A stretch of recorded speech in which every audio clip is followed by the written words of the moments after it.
Hey, nervous system nerds, sit down. I need to tell you something.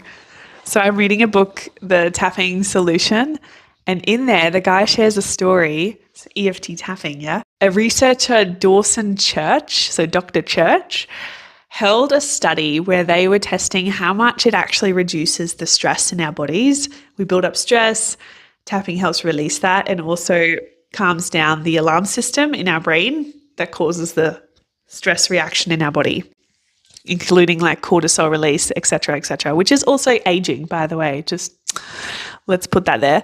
So he wanted to present the results at this talk that he was going to, but unfortunately the lab took longer than they said they would. And it got him a little bit frustrated and he was like, oh, bugger, now I can't actually share these results on this talk. A couple weeks go by, he reaches out to the lab and he's like, what's going on? Like, why is there such a delay?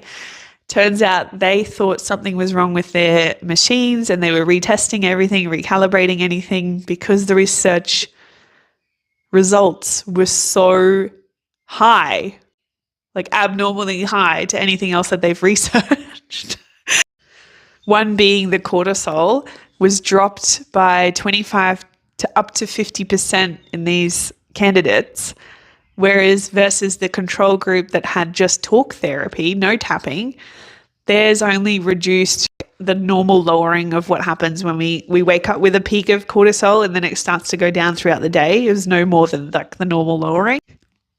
Just another reason for you to try it if you haven't, because I was skeptical myself as well. I was mentioned it a few times, one by a friend who had a lot of traumatic events happen in her life, and then she was like, oh, this has really helped me, could help you. And I was like, oh yeah, okay, kind of brushed it off.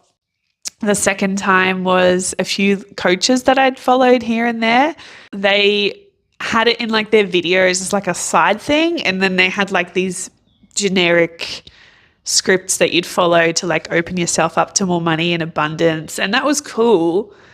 But once I got really specific, that's when you hit the fucking gold, because it goes into your brain and finds the memory, it finds the emotion that sits in your body around that scenario specifically, and it rewires it. And then suddenly you're crying and you're sobbing and you don't know why. And you're like, well, you do know why, but you're like, oh my God, I didn't realize this was still affecting me. And then suddenly you feel freer and you feel like a feather and you can fly higher as much as you like because nothing bothers you anymore. You're unbotherable. And come try if you're ready for this work. Less stress, baby, makes it happier, mommy.